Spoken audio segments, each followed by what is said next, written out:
여러분 안녕하십니까? 다양한 뉴스가 가득한 방송 아주TV 뉴스룸 준하연입니다. 4월 1일 월요일 뉴스 시작하겠습니다. 대통령이 대국민 담화에서 의료계가 더 타당한 안을 가져오면 얼마든 논의해 통일안을 낼 뜻이 있다고 말했습니다.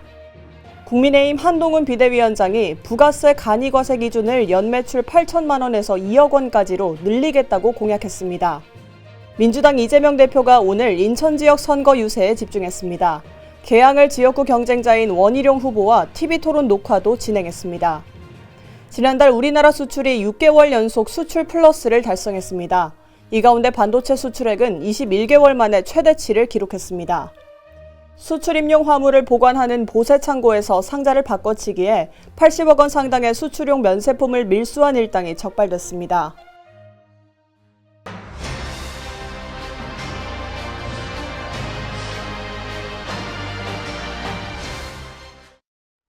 대통령이 대국민 담화에서 의료계와 얼마든 논의할 뜻이 있다고 말했습니다. 다만 의료계가 더 타당한 안을 가져와야 통일안을 만들 수 있다고 강조했습니다. 윤석열 대통령은 오전에 용산 대통령실에서 의대 증원 및 의료개혁에 대한 대국민 담화를 진행했습니다. 의대 2,000명 증원 방침에 반발하는 의료계를 향해서는 2,000명이 최소 규모라고 강조했습니다. 그러면서 의료계가 합리적인 방안을 가져와야 논의를 재개할 수 있다고 강조했습니다. 특히 증원 규모를 줄이고 싶다면 과학적 근거를 정부에 제시해 통일된 안을 만들자고 제안했습니다.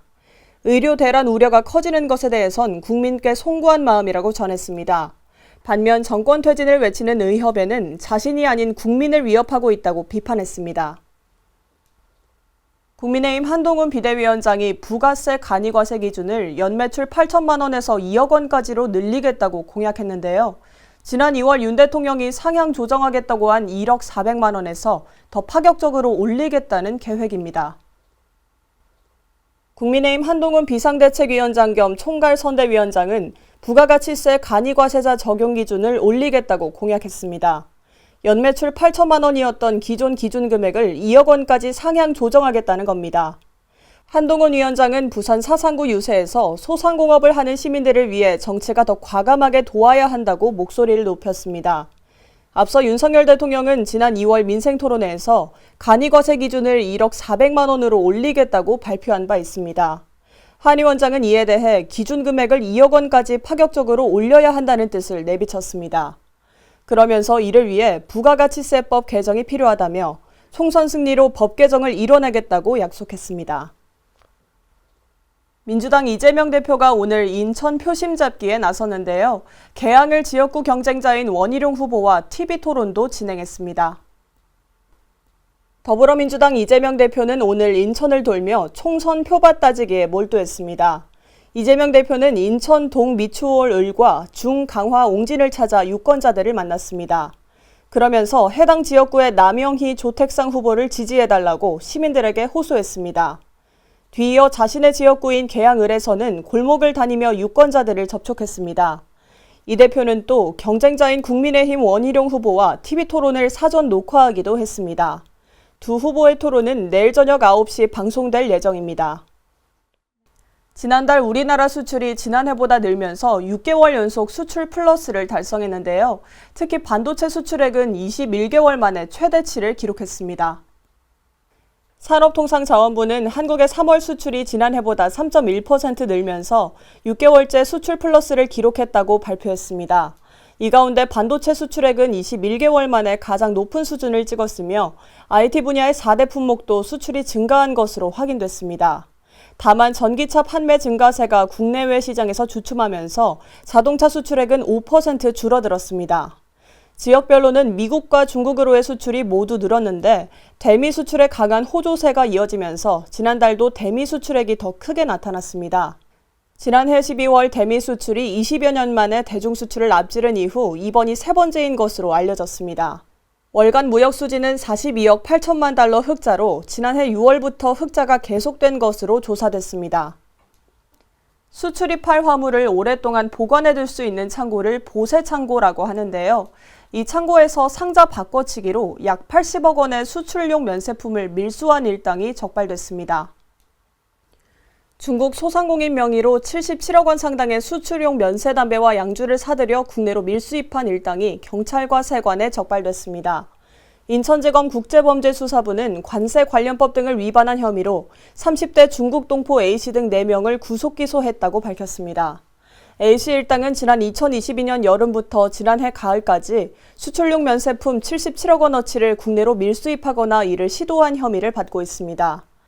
이들은 면세품을 보세구역에서 곧바로 수출하겠다고 신고한 뒤 상자를 바꾸고 가짜 상자에는 생수나 골판지를 대신 채워 모양과 무게를 맞춘 것으로 조사됐습니다. 또 밀수된 담배의 절반가량은 국내 암시장에 유통되고 밀수입으로 포탈한 세금은 약 30억 원인 것으로 알려졌습니다. 검찰은 A씨 일당이 밀수한 면세품 일부를 압수했고 이들의 재산을 동결 조치했다고 발표했습니다. 해마다 여행 즐기기 좋은 행락철이 오면 낚시어선 이용객도 느는데요. 동해 해경이 봄철 낚시어선을 집중 단속해 안전관리를 강화하겠다고 밝혔습니다. 동해해양경찰서는 봄 행락철에 낚시어선 등 다중이용 선박과 관련된 안전위해 행위를 집중적으로 단속하겠다고 발표했습니다. 해양관광 수요 증가로 낚시어선과 다중이용 선박 운항이 늘면서 일어나는 사고를 방지하기 위해 선제적으로 안전을 관리하겠다는 겁니다. 지난해 봄철 유도선 이용객은 2만 3천 명 이상으로 연간 탑승객의 40%가량을 차지하는 것으로 나타났습니다. 서울시가 전기 1륜차 1,000대에 구매 보조금을 지급한다고 밝혔는데요. 배달용으로 구매하면 보조금을 10% 더 준다고 합니다. 서울시는 올해 전기 1륜차 민간 보급 물량 1,000대에 구매 보조금을 지급할 예정입니다. 상반기 보조금은 내일부터 환경부 홈페이지에서 신청할 수 있고 보조금은 차량에 따라 차등 책정됩니다. 한 달 이상 서울시에 거주하거나 사업을 했으면 모두 신청할 수 있으며 배달용 1륜차는 보조금을 10% 더 지원받을 수 있습니다. GTX-A 수서 동탄 구간의 구성역은 공사가 미뤄지면서 오는 6월 말 개통되는데요. 용인시가 개통에 맞춰 연계 버스 노선을 확충하겠다고 밝혔습니다. 경기도 용인시는 오는 6월 말 구성역 개통에 맞춰 버스 노선을 조정하겠다고 전했습니다. 수도권 광역급행철도인 GTX-A 노선의 수서 동탄 구간은 앞서 지난달 말 운행을 시작했는데 구성역은 공사가 미뤄지면서 오는 6월 말에 개통하게 됐습니다. 이에 따라 용인시는 구성역 인근을 지나는 버스 노선을 늘리는 등 연계 교통망을 정비할 계획입니다. 이어서 날씨 전해드리겠습니다. 4월 첫날인 오늘은 따스한 햇볕에 봄 기운이 짙어지는 하루였는데요. 기온이 점차 오르면서 주 후반에는 서울의 벚꽃이 활짝 피겠습니다. 서울 여의도는 어제 벚꽃이 공식적으로 개화했는데요. 내일까지 기온이 점점 오르겠고 주 후반에는 여의도 벚꽃이 만개할 예정입니다. 이번 주는 서울의 낮 기온이 20도 안팎까지 뛰면서 따뜻한 날씨가 이어지겠는데요. 내일은 서울의 낮 기온 23도까지 오르면서 평년 기온을 9도가량 웃돌겠습니다. 한편 내일 오후 남부지방을 시작으로 수요일엔 전국에 비가 내리겠는데요. 남부지방의 비는 목요일까지 계속되겠습니다. 현재 수도권과 강원 영동에는 건조주의보가 내려졌는데요. 강원 영동은 바람도 강하게 불고 있습니다. 산불 발생 위험이 가장 큰 달인 만큼 불씨 관리 잘 해주셔야겠습니다.